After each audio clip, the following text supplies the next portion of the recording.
자, 쉬셨습니까? 자, 34회 기출문제 이제 두 번째 시간 33번 이어서 갑니다. 33번. 자, 지방세 법령상 등록에 대한 등록면허세가 비과세 되는 경우로 틀린 것. 1번 지방자치단체 조합이 자기를 위해서 받는 등록, 국가나 지방자치단체가 자기들 이름으로 하는 등기 등록은 비과세 맞습니다. 이를테면 국가나 지방자치단체가 타인의 개인의 부동산을 임대차 계약을 체결하고 아니면 전세계약 체결하고 전세권 설정 등기를 국가 이름으로 아니면 지방자치단체 이름으로 등기하죠. 그런 경우는 비과세, 줄여서 국가 등이 자기를 위한 등기 등록은 비과세입니다. 다음 2번 무덤 그랬죠. 무덤하면 나오는 게 뭐예요? 묘지잖아. 그죠? 그래서 묘지에 대한 등기 등록은 뭐다? 비과세. 지적공부상 지목이 뭘로? 묘지. 묘지에 대해서는 비과세다. 묘지 등기. 예. 다음 회사 정리 또는 특별 청산에 관하여 법원의 촉탁으로 법원 직권으로 하는 등기는 뭐다? 비과세 혜택을 줍니다. 대한민국 정부 기관 등록에 대해서 과세하는 외국 정부, 여러분 국가나 지방자치단체가 자기를 위한 등기 등록 비과세고, 또 우리나라에 있는 각국의 대사관이나 영사관 같은 즉 외국 정부 기관 또는 주한국제기구 단체가 등기 등을 하는 건 비과세 혜택을 줍니다. 다만 대한민국 정부 기관에 대해서 부과를 하는 외국 정부라면 우리도 비과세가 아니라 과세를 합니다. 그래서 여기 대한민국 정부 기관 등록에 대해서 과세한다 그랬잖아요. 과세하는 외국 정부, 요거는 뭐다? 비과세가 아니라 과세예요. 우리나라 정부에 대해서 과세한다 그랬죠. 여기서 과세하는 외국 정부는 우리도 부한다? 과세. 그래서 과세 대상이다. 비과세가 아니에요. 다음 등기 담당 공무원의 착오로 인해서 주소나 또는 주민등록번호가 변경됐다. 이런 착오로 인해서 기재된 오기, 단순히 표기 변경하는 것은 비과세 혜택을 주죠. 이렇게 해서 틀린 거 4번 국가나 지방자치단체, 지방자치단체 조합, 외국정부, 주한국제기구 등이 자기를 위한 등기 등록은 비과세인데 다만 대한민국 정부 기관에 대해서 부과하는 외국 정부에 대한 등기 등록은 우리도 부한다. 과세 대상이 된다. 그래서 답은 몇 번이에요? 5번이 되겠습니다. 4번이죠. 예. 다음 34번 지방세 법령상 등록에 대한 등록면허세 설명으로 틀린 것. 단 지방세 관계법령상 감면이나 특례는 고려하지 않고 정상적으로 부과한다 그랬어요. 자, 같은 등록에 관계된 재산이 둘 이상의 지방자치단체에 걸쳐 있어서 등록면허세를 지방자치단체에 별로 부과할 수 없을 때는 어디를 납세지로 하느냐? 등기 업무를, 그 부동산의 등기 업무를 담당하는 등록관청이 어디냐 이거예요. 그래서 등록관청 소재지를 납세지로 한다. 맞죠? 여러분 취득세는 하나의 물건이 둘 이상의 지방자치단체에 걸쳐 있을 때 취득세는 각각이야. 각각 시가 표준의 비율로 나누어서 각각. 근데 등록면허세는 나누는 게 아니라 그 부동산의 등기 업무를 담당하는 등록관청이 어디로 되어 있느냐, 관할법원이 어디냐 이거예요. 그거에 따라 납세지가 결정된다. 맞고요. 2번 지방자치단체장은 조례가 정하는 바에 따라 등록면허세 세율을 부동산 등기에 대해서 표준세율의 100분의 50 범위 내에서 가감 조정할 수 있다 그러면 맞죠. 취득세, 등록면허세, 재산세, 조례에 따라서 특별한 사유 발생하면 가감할 수 있습니다.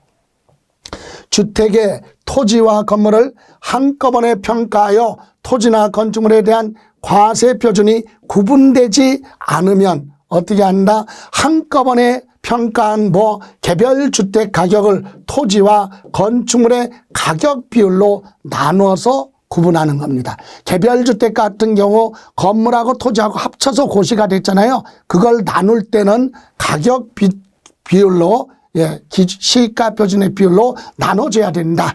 이 개별 주택 가격 중에서도 토지분과 건물을 합친 거니까 그 금액 비율로 나눠서 계산한다. 맞습니다. 부동산 등록에 대한 등록면허세 과세표에서는 등록자가 등기 당시 신고한 가액으로 한다. 등록면허세는 원칙이 등록 당시 신고가액이에요. 근데 등록 당시 신고가액이 없거나 부족하면 그때는 시가 표준액으로 가잖아요. 그래서 신고가액이 시가 표준액보다 많은 경우는 시가 표준액으로 한다. 틀렸죠. 많은 경우가 아니라 적은 경우 신고가액이 없거나 신고가액이 시가 표준액보다 하면 적으면 뭘로 한다? 시가 표준액으로 하는 거죠. 많으면 신고가액 그대로 가는 거고 그래서 틀렸고요. 채권자 대리자는 납세 의무자를 대신해서 등기에 대한 등록면허세를 신고 납부할 수 있다. 채권자 대위 등기죠. 맞습니다. 이렇게 해서요. 틀린 건 몇 번? 4번이 잘못됐죠. 신고가액이 없거나 신고가액이 시가 표준액보다 적으면 시가 표준액으로 간다. 다음 35번 주택 임대사업자인 거주자 갑에 국내 주택을 임대하는 경우 A, B, C 각 주택의 임대 기간은 2023년 1월 1일부터 12월 말까지 2023년 1월 1일부터 12월 말이니까 1년이죠. 1년이라는 기간 안에 주택 임대로 인하여 2023년도 귀속되는 사업소득의 총수익금액을 계산해 봐라. 여러분 총수익금액이 뭡니까? 총수익금액은요. 연간 1년 동안 받은 임대료에다가 보증금에 대해서 이자를 계산해서 임대료로 보는 간주 임대료를 더하고 관리비 받은 거 있죠. 관리비 수입 중에서 공공요금을 뺀 나머지 그리고 보험에 가입해서 보험금 받아가지고 화재 난 부분을 복구하고 남은 금액 이것을 다 합쳐서 우리는 뭐라고 한다? 총수입 금액이라고 합니다. 임대사업자가 1년 동안 받은 금액, 그죠? 이거를 지금 계산해봐라 그랬어요. 근데 이 자료 보니까 A주택, B주택, C주택이 있는데 보증금 나왔고 월세가 50만 원, 100만 원, 요거는 월세가 없어요. 그리고 기준시가 얼마? 5억, 2억, 7억 이렇게 나왔죠? 여기는 월세가 없다는 얘기는 뭐라는 얘기야? B주택은 전세란 얘기죠. 그죠? 자, 그런데 월세는 매월 수령하기로 약정이 되어 있다. 그러면 임대소득, 연간 임대소득 계산하고, 그 다음에 3주택 이상이면 간주 임대로 계산하죠. 3주택 소유자의 보증금 합계가 3억을 초과하면 간주 임대료 계산을 해서 총수익금액에 산입합니다. 그리고 관리비나 보험 차익은 주어진 자료가 없네요. 근데 여기서 핵심은 3주택 이상이니까 간주임대로 계산해야 되는데 이때 소형주택이 있어요. 3주택의 범위에서 제외되는 거 소형주택은 전용면적이 40제곱미터 이하이면서 기준시가 2억 이하 이 두 가지가 충족이 되면 소형주택이야. 그것은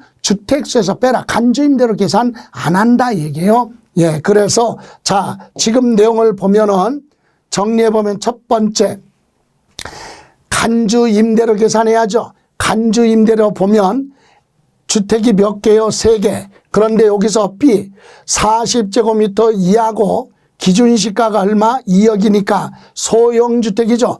요 B주택은 주택수에서 빼고 계산하라. 그럼 B주택 빼면 3주택이 안 되잖아요. 그러니까 3주택이 아니니까 2주택이니까 간주 임대료 계산은 할 수가 없어. 그래서 간주 임대료 계산은 3주택 이상 소유자의 보증금 합계가 3억을 뭐할 때 초과할 때 간주 임대료를 계산하는데 여기서 3주택에서 제외되는 소형주택이 있어요. 이 소형주택은 주택세에서 제외합니다. 2026년 12월 31일까지 주택세에서 제외돼요. 그러면 요거는 주택세에서 빼잖아요. 그럼 주택이 몇 개? 2개니까 간주 임대료는 없다.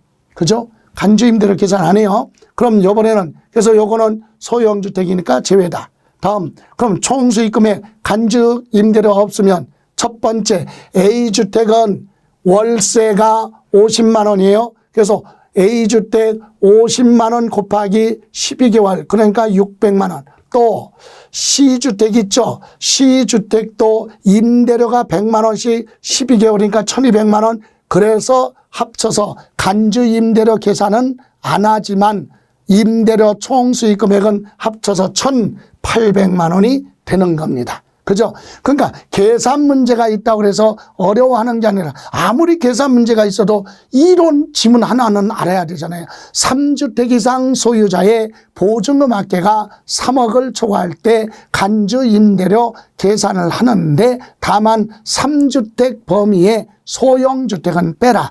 전용면적 40제곱미터 이하면서 기준시가 2억은 주택세에서 제외되니까 요 B주택이 빠져버려요. 그럼 주택이 전체 2개밖에 안 되니까 간주 임대료 계산은 할 수가 없다. 그러면 월 임대료 받은 것만 합쳐라. 그게 총수익 금액이 되는 겁니다.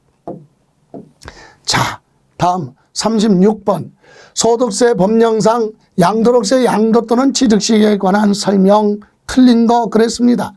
대금을 청산한 날, 여러분 매매는 언제 사고 파는 걸로 보느냐? 양도 및 취득시기, 양도소득세는 대금을 주고받은 날이에요. 그래서 대금을 보한 날, 청산한 날인데 대금 청산한 날이 분명하지 않다 그러면 등기부에 기재되어 있는 등기부에 기재된 등기접수일, 만약에 주식 같은 경우는 명의 개서일, 그죠? 부동산이라면 등기부에 기재된 등기접수일, 그래서 맞습니다. 2번, 상속받아서 취득한 부동산을 가지고 있다가 오늘 양도했다면 상속받은 자산은 옛날에 상속 개시일에 취득한 거니까 그때부터 보유기간 계산합니다. 맞아요. 대금을 청산하기 전에 잔금을 주고받기 전에 소유권 이전 등기를 먼저 했다. 등기가 빠르면 취득세가 됐던 양도소득세가 됐던 등기가 빠르면 등기한 날로 갑니다. 그죠? 등기부에 기재된 날 맞고, 자기가 건설한 건축물은 건축허가 받지 아니하고 건축했다. 무허가죠. 무허가 건물을 건축해서 가지고 있다가 오늘 양도한다면 이 무허가 건물은 옛날에 언제 취득한 걸로 보느냐? 사실상 사용일이에요. 사실상 사용일. 여기서 사실상 사용이라면 전기, 수도, 가스가 공급된 날을 우리는 법령에서 사실상 사용일 이렇게 보는 거죠. 다음, 완성되지 아니한 자산을 양도하는 경우로서 해당 자산의 대금을 청산한 날까지 목적물이 완성되지 않은 경우는 해당 자산을 청산한 날, 대금을 청산한 날이라 틀렸어요. 대금을 청산한 날이 아니라 그 재산의 실제로 완성된 날, 확정된 날 취득한 걸로 본다. 이를테면 이 얘기예요. 보세요. 자, 계약을 체결하고 매매계약 체결하고 계약금 주고, 예를 들어 아파트 분양계약 체결하고 계약금 줬어요. 그리고 중도금 주고 1차, 2차 중도금 주고, 여기서 대금을 보합니까? 잔금을 지급하는데 잔금 줄 때까지 아파트가 준공이 안 됐어. 그럼 아파트가 여기서 준공이 됐다 이 얘기예요. 그럼 이 아파트는요, 대금 결제할 때 준공 안 됐으니까 요건 잔금 줬어도 취득이 아니고 실제로 준공된 날 취득해서 가지고 있다가 이때 양도를 했다면 요렇게 보유기간을 계산하는 겁니다. 그래서 대금 청산할 때까지 공사 중인 건물 등이 준공이 되지 않았다면 그건 취득이 아니다. 대금 결제 끝났어도 취득 아니에요. 그럼 실제로 준공된 날 취득한 걸로 보고 팔을 때까지 보유기간 계산하라. 그죠? 그래서 목적물이 완성 또는 확정된 날 양도 및 취득 시기로 보겠다. 그래서 틀린 건 5번이 되겠습니다. 자, 이번에는요. 37번 소득세 법령상 거주자의 양도소득세 과세표준. 여러분 양도소득 과세표준은 양도차익 계산하고 장기보유 특별공제와 기본공제를 하잖아요. 그래서 나온 게 과세표준이죠. 여기다가 이제 뭐 세율을 곱합니다. 그때 물어보는 세율에 대해서 한번 보죠. 세율 내용으로 옳은 거 그랬어요. 단 우리나라에 있는 자산을 양도한 거고, 여러분 외국에 있는 자산을 양도했을 때는 등기 여부 보유기간에 상관없이 해외 자산은 국외 자산 양도할 때는 세율이 6에서 45% 누진세율로만 되어 있어요. 해외 자산은 등기 여부 따지지 않고 보유기간 상관이 없기 때문에 그렇습니다. 그런데 우리나라 거라고 그랬죠. 국내 자산이니까 등기를 하고 양도했느냐, 보유기간이 어떻게 됐느냐, 어떤 걸 양도했느냐에 따라서 비례세율도 있고 초과 누진세율도 있습니다. 그래서 옳은 거 골라라 그랬어요. 비과세 감면 없어요. 자, 보유기간이 6개월 되어 있는 상가 부동산 1년 안 돼서 팔아도 투기지만 그래도 단기 매매 차익에 많이 이용되지 않기 때문에 일반 주택이나 분양권, 조합원 입주권보다는 세부담을 줄여줘요. 100분의 얼마? 40. 그래서 틀렸죠. 50%. 상가 부동산은 1년 안 돼서 팔면 50%입니다. 그러면 그럼 1년 채웠는데 2년을 못 채웠다. 상가 40%. 자, 다음 보유기간이 10개월인 분양권 1년 안 돼서 분양권을 양도하거나 조합원 입주권을 팔거나 주택에 대해서는 요 세 가지는 1년 미만은 단기 매매 차익, 즉 투기다. 그래서 70% 맞습니다. 3번 1년 6개월 등기된 상가 부동산. 자, 여기에서 1번 1년이 미만이면 50%, 1년은 채웠지만 2년은 못 채워. 2년 이상이면 6에서 45예요. 근데 2년은 못 채웠으니까 30%가 아니라 40%지. 40%. 1년 안 되면 50%, 2년 못 채웠다 40%. 그죠? 다음 1년 10개월인 조합원 입주권. 조합원 입주권은 주택하고 같이 가요. 1년 미만이면 70%, 2년은 못 채웠다 60%. 그래서 1년 채웠으니까 100분의 70이 아니라 100분의 얼마? 60. 그리고 2년 6개월 가지고 있다 파는 분양권만큼은요 1년 안 돼서 팔면 70%, 1년이든 2년이든 입주하기 전에 분양권 팔았는데 1년은 채웠다. 그럼 그냥 60%야. 분양권은 70%, 60%밖에 없어요. 그래서 2년을 채웠다고 해서 6에서 45가 아니라 분양권은 무조건 1년 이상이면 60%. 이렇게 해서 올바른 건 몇 번? 2번이 되겠습니다. 주택하고 조합원 입주권은 1년 미만은 70%, 1년 이상이면 60%, 2년 이상 가지고 있다 팔면 6에서 45 누진세율로 가는데 분양권은 안 그렇다. 분양권은 1년 미만은 70%, 1년이든 2년이든 1년을 채워서 팔아도 전부 다 60%, 분양권은 70%, 60%예요. 이렇게 정리하시면 되고요. 다음 38번. 소득세 법령상 양도소득세 과세 대상 모두 몇 개인가?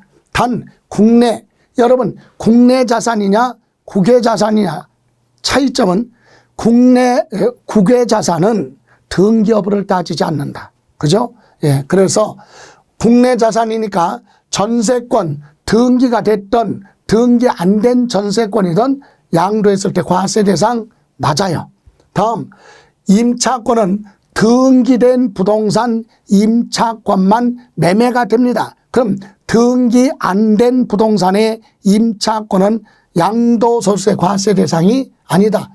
매매가 안 돼요. 예, 과세 대상 아니고. 다음, 사업에 이용하는 토지 건물하면 부동산과 함께 양도하는 영업권 그랬죠.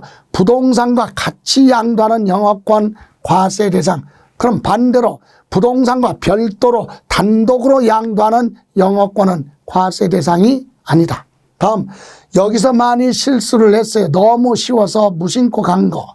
자, 부동산과 함께 양도하는 개발 제한 구역 지정 및 관리에 관한 특별조치법에 따른 무슨 권? 이주권. 부동산과 같이 양도하는 건 과세 대상인데 여기 가로 안에 이주권 가액을 별도로 보였다고요? 평가해서 별도로 신고하는 거야. 따로따로. 부동산 따로, 이주권 따로 이렇게 분리해서 신고하는 건 별도로 양도하는 거랑 똑같아요. 같이 양도를 하더라도 구분하지 말아야 되는데 구분해서 별도로 따로따로 신고하는 건 과세 대상이 아니다. 여기까지, 요거 안 보고 그냥 여기까지만 보니까 맞아 그런 경우 많이 있어요. 틀렸다. 이렇게 해서 과세 대상은 요 두 가지죠. 부동산과 함께 양도하는 영업권. 그죠? 예, 과세 대상은 요거 하나고 과세 대상은 요거하고 또 하나 전세권 이렇게 두 가지. 그래서 답은 몇 번? 3번이 되겠습니다. 여러분, 양도소득세 과세 대상은요, 35회 시험에서는 거의 출제될 확률이 높지 않으니까 요 정도 보시면 되고, 다음 39번으로 갑니다. 소득세 법령상 양도소득세 비과세에 관한 설명으로 틀린 거, 그래서 단 국내 자산이에요. 국내 자산이기 때문에 등기 여부를 따지는 겁니다. 그럼 1번, 파산 선고 처분으로 인하여 발생하는 소득은 비과세다. 여러분, 법원으로부터 파산 선고 받은 사람, 파산 선고 받은 사람의 재산은 법원에서 관리를 하는데 이거 팔아서 발생한 소득이 있어도 채권자 우선 변제해 줘야 되니까 국가가 세금을 부과하지 않습니다. 파산 선고 맞습니다. 두 번째, 지적 재조사에 관한 특별법. 우리나라 국토의 땅 종이로 되어 있는데 이 지적 경계선을 옛날에 1930년대 일본식으로 측량이 된 겁니다. 그래서 지금은 디지털화에 따라서 우리 국토, 우리나라 땅을 국책사업이나 특별법으로 해서 다시 측량하고 있다 이겁니다. 그러다 보니까 도로 등으로 편입되다 보니까 내 땅의 일부가, 내 토지 일부가 도로로 편입됐어요. 그러면 면적이 보였어요. 감소됐죠. 그리고 약간의 보상금을 국가로부터 받는데 그걸 조정금이라고 그래요. 그래서 여기 경계확정으로 지적공부상 내 토지의 면적이 뭐였어요? 감소됐어요. 그래서 국가로부터 뭐 받았어요? 조정금을 받았다. 보상금처럼. 이건 과세하지 않습니다. 비과세 맞죠? 다음, 건설업자가 도시개발법에 따라 공사비 대가로 지득한 채비지를 토지구역 정리 환지처분 공고가 나기 전에 그걸 다른 사람한테 처분한다면 등기 못하고 처분하는 거죠. 그러나 이건 본인의 의사가 아니라 뭐요? 법률에 따라서 공사가 종료되지 않은 상태에서 등기 못하고 양도하는 건 미등기 자산으로 보지 않는 예외 규정이 있어요. 그래서 비과세 배제되는 미등기 양도자산에 해당하지 않는다. 맞죠? 등기 안 하고 팔았어도 미등기로 보지 않겠다, 봐주겠다 이 얘기입니다. 다음, 도시개발법에 따라 도시개발 사업이 종료되지 않아서 토지 취득 등기를 하지 못하고 양도하는 토지는, 이 얘기는 뭐예요? 사업이 종료되면 내가 환지받을 토지가 있는데 사업이 종료가 되기 전이니까 등기 못하고 부득이 처분하는 경우 있겠죠. 이런 경우는 사업이 종료되지 않았기 때문에 미등기로 보지 않아요. 그래서 미등기 양도자산에 해당하지 않는다. 맞습니다. 해당하지 않는다는 얘기는 뭡니까? 비과세 받을 수 있다. 그죠? 다음, 국가가 소유하는 토지와 분합하는 농지로서 분합하는 쌍방 토지가의 차액이 가액 한 편의 4분의 1을 초과하는 경우 분합으로 발생한 소득은 비과세다. 농지를 교환 분합할 때요, 국가 등이 시행하는 사업이나 국가 등이 소유하고 있는 토지와 교환 분합할 때는 쌍방 토지 가격의 차액이 토지 가격 큰 편에, 큰 쪽에 4분의 1 이하죠. 그래서 틀렸다. 4분의 1을 뭐 초과하는 게 아니라 4분의 1 뭐 이하일 때, 차액이 적게 나왔을 때 비과세 받을 수 있습니다. 이렇게 해서 틀린 건 몇 번입니까? 5번. 자, 다음 40번. 소득세 법령상 1세대 1주택자인 거주자 갑이 2023년도 양도하는 국내 소재 A주택 조정 대상 지역이 아니고 뭐는 됐어요? 등기는 하고 양도한다. 미등기 전매 아닙니다. 2023년도 A주택 외에 다른 자산은 없으며, 없다는 얘기는 기본공제 받을 수 있다. 그리고 법령에 따른 적격 증명서를 수치 보관하고 있다는 얘기는 여기 양도 비용이나 자본적 지출에 대해서 증빙 자료를 다 수치 보관하고 있으니까 인정해 준다 이 얘기입니다. 이랬을 때 지금 양도소득세 과세 표준을 계산하라 그랬어요. 그러면 우선 먼저 양도차익 계산해야죠. 여기 보실래요? 양도차익은 원칙이 뭡니까? 항상 실거래 가격이 원칙이야. 그러면 양도할 때 실거래 가격 25억, 취득할 때 가격 19억 5천만 원, 거기에다가 취득 당시 가격이 있으면 여기에다가 취득하기 위해서 기타 필요 경비했죠. 자본적 지출하고 양도 비용 얼마 5천만 원을 더하라. 그래서 필요 경비는 얼마예요? 5천만 원 더하니까 20억이 되는 거죠. 그죠? 예, 이렇게 양도 차익을 계산하면 5억이 나와요. 근데 이게 주택인데 1세대 1주택은 지금 실거래 가격이 25억이니까 12억을 뭐 했어요? 훨씬 초과됐죠. 그럼 고가주택이야. 그럼 고가주택은 다 과세하는 게 아니라 12억에 대한 이익을 빼고 나머지 부분만 과세를 하는 거죠. 그죠? 1세대 1주택일 때 과세 표준을 계산해봐라 그랬어요. 순서가 고가주택이 아니라고 생각을 하고 고가주택이 아니라고 생각을 하고 일반 자산의 양도 차익을 먼저 계산하면 이렇게 됩니다. 첫 번째, 일반 그냥 양도 차익을 계산해 보자. 여기 보실래요? 양도 가액 얼마? 25억.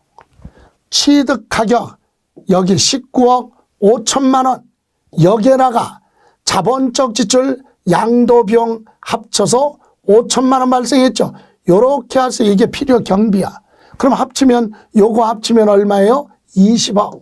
그래서 25억에서 필요 경비 20억을 차감하니까 양도 차익은 5억 원이 나왔다. 이거 가지고 과세해야 돼요. 그런데 1세대 1주택이죠. 그럼 이거 다 과세하면 안 돼. 그래서 고가주택에 대한 양도 차익을 계산해야 돼. 그래서 고가주택 실거래 가격 12억을 초과하는 이익에 대해서만 세금을 부과하겠다. 그래서 어떻게 요 5억 나왔잖아요. 이 양도 차익 5억에다가 곱하기 얼마에 팔았죠? 25억에 팔았어요. 양도 가액 분의 양도 가액에서 기본 얼마? 12억. 이렇게 되는 거죠. 25억 전체 양도 차익. 보세요. 여러분, 이 양도 차익은 얼마에 팔았을 때? 25억에 팔았을 때 양도 차익이에요. 그럼 여기서 25억에서 12억까지는 비과세 혜택을 줘야 되니까 빼라 이거죠. 그럼 얼마? 차감하면 13억. 요거에 대한 양도 차익을 계산하라 이 얘기입니다. 그래서 여기 보시면 이렇게 계산했더니 고가주택에 대한 양도 차익은 2억 얼마 6천만 원을 고가주택의 무슨 차익? 양도 차익으로 계산했다. 이해가세요? 그러면 자, 장기 보유 특별공제는 고가주택에 대한 장기보유 특별공제는 2억 6천만 원에다가 1세대 1주택은요, 보유기간 여기 몇 년? 5년. 거주기간도 각각 5년이니까 5년 5년씩이니까 장기보유 특별공제는 1년에 4%죠. 보유기간에 대해서 요거 5년 곱하기 4% 보유기간. 그래서 20%가 되는 거고, 그죠? 또 거주기간도 5년 거주했으니까 1년에 4%씩 5, 4, 20. 그래서 합치면 40%를 공제받을 수 있다. 그래서 요거 합쳐서 40%예요. 자, 2억 6천만 원에 40% 곱하면 장기보유 특별공제는 1억 400만 원이 나왔다. 그죠? 그러면 이제 과세표준 계산할 때, 자, 2억 6천만 원, 여기 뭐예요? 양도 차익이 나왔는데, 여기서 장기보유 특별공제 1억 400만 원 빼니까 소득 금액이 1억 560만 원 나왔고, 여기서 등기하고 팔았으니까 양도소득 기본공제 마지막으로 250만 원 공제받죠. 그래서 1억 560만 원 요거 나왔죠. 여기에서 기본공제 얼마예요? 250만 원을 차감하니까 양도소득세 과세표준은 1억 5,350만 원. 답은 몇 번? 1번이 된다는 얘기입니다. 그래서 1세대 1주택에 대한 고가주택의 양도차익을 먼저 일반 양도차익 구하면 고가주택에 대한 양도차익을 요만큼으로 보는 거죠.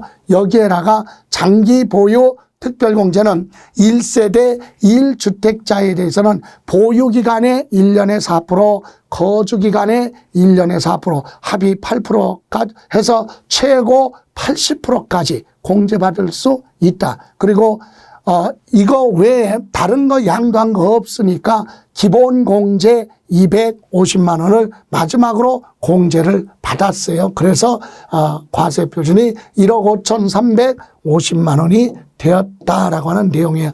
요거 점검해 보시고요. 참고로 이거 기출문제에 대해서는요, 기출문제 계산 문제만 취득세에서부터 양도소득세까지 그 부분에 대해서 제가 유튜브에 별도로 계산 문제만 반복적으로 해서 설명드렸고, 유튜브에 자료가 올라가 있으니까 유튜브 김성래 세법 유튜브에 가입해서 그거 반복해서 들으시고, 그것이 도움이 되면 좋아요, 구독, 애정 표시하시고 보충하시기 바랍니다. 자, 이렇게 해서 이번 34회 기출문제는 2번에 걸쳐서 이렇게 마무리를 하겠습니다. 그러면 이제 33회, 32회 계속 설명드리겠습니다. 고생하셨습니다.